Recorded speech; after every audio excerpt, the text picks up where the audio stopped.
Bienvenue. Aujourd'hui, on explore ensemble les principes clés du succès, du développement personnel, en s'appuyant sur une vidéo assez percutante. Oui, une vidéo qui s'appelle La vidéo la plus motivante, les règles du succès. Assez direct comme titre. Effectivement.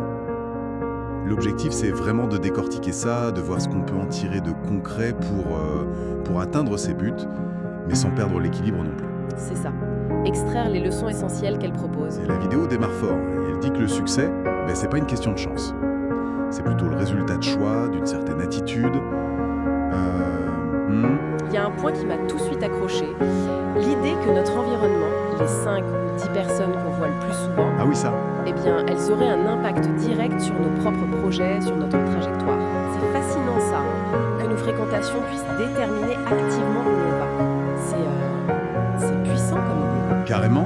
Et du coup, la première règle qu'elle avance, c'est justement ça, choisir délibérément son entourage. Le voir comme une fondation. Une fondation stratégique même. C'est presque dire que choisir ses amis, ses contacts pro, c'est déjà construire son avenir. Exactement. Et cette idée de contrôle de l'environnement, elle ne s'arrête pas là. Non, justement. Le deuxième conseil, il est assez tranché, on peut dire. Ah oui, Il s'agit de se couper des médias d'information classiques, genre journaux, télé, radio. ah ouais, carrément. Et pourquoi, d'après la vidéo? L'argument, c'est que leur but premier, ce serait l'audience, le clic, et pas forcément notre bien-être ou notre développement. D'accord. Donc l'idée sous-jacente, c'est que ce flux d'infos, souvent négatif ou sensationnaliste, Voilà. pourrait nous plomber le moral ou nous distraire de ce qui compte vraiment pour nous. Protéger son focus, en somme. C'est ça. C'est une sorte de régime informationnel assez strict, quoi. Oui, c'est une posture radicale. Mais ça mène à une autre idée forte, non ? Tout à fait. L'idée d'être déraisonnable. Déraisonnable, c'est-à-dire... Pas dans le sens d'être fou, mais plutôt oser viser très haut, définir ses propres valeurs, ses propres règles, sans forcément suivre la masse. Ah oui, je vois. Sortir du moule. C'est ça. Et la vidéo relie ça directement au leadership. Intéressant ce mot déraisonnable. Ça suggère de dépasser les limites que la plupart des gens acceptent. Fixer des standards élevés pour soi-même, même si ça paraît un peu dingue aux autres. Exactement. C'est cette audace qui ferait le leader ou le créateur, d'après la source. Et cette audace, elle doit s'accompagner d'autre chose, j'imagine. On ne peut pas juste foncer tête baissée. Non, bien sûr. La flexibilité, c'est l'autre point clé. Viser haut, ok, mais si ça coince, si les résultats tardent, Il faut savoir changer de stratégie. c'est exactement ça. L'image utilisée, c'est la porte est fermée, on passe par la fenêtre. Il faut être prêt à ajuster le tir, pas juste à pousser plus fort sur la même porte fermée. C'est une intelligence d'adaptation, en fait, pas un abandon. Voilà. Et ça nous amène à la question des bénéfices du succès. Oui, parce que la vidéo dit que réussir, c'est pas juste pour soi. Ça rejaillit sur les proches, la famille. Ça leur apporte de la sécurité, des opportunités. Et c'est là qu'intervient la question de l'argent. Ah, l'argent. Souvent un sujet délicat. Comment c'est abordé dans la vidéo ? De manière très pragmatique, en fait. Pas comme une fin en soi, mais comme un outil.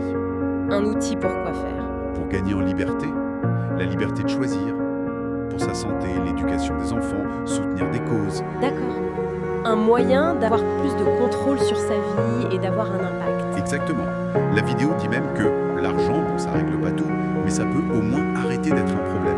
Et ça libère de l'espace mental, des ressources. C'est une vision de l'argent comme levier, quoi. Levier d'autonomie. C'est ça. Et la conclusion de tout ça ? Comment la vidéo boucle la boucle ? Alors là, c'est assez fort. Le succès est présenté non pas comme un souhait, mais comme une obligation. Une obligation, carrément. Une sorte de devoir moral envers soi-même et envers ses proches. Ça demande un engagement total. Waouh, c'est intense comme perspective. Un devoir de réussir.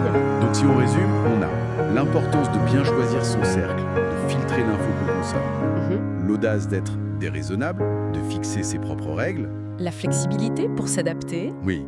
Et puis, voir le succès, y compris financier, comme un outil de liberté et une responsabilité. Ça fait beaucoup de choses. Un programme assez exigeant, mais potentiellement très puissant si on y adhère. Tout à fait. Et ça nous laisse avec une réflexion intéressante peut-être. Si on devait choisir une seule attitude déraisonnable à adopter, parmi celles évoquées, que ce soit viser plus haut ou changer radicalement ses standards, laquelle ce serait ? Bonne question. Ou même comment cette idée du succès de obligation résonne en nous personnellement. Est-ce que ça motive? Est-ce que ça met trop de pression? C'est matière à réflexion, je trouve. Absolument. De quoi continuer à y penser après notre discussion.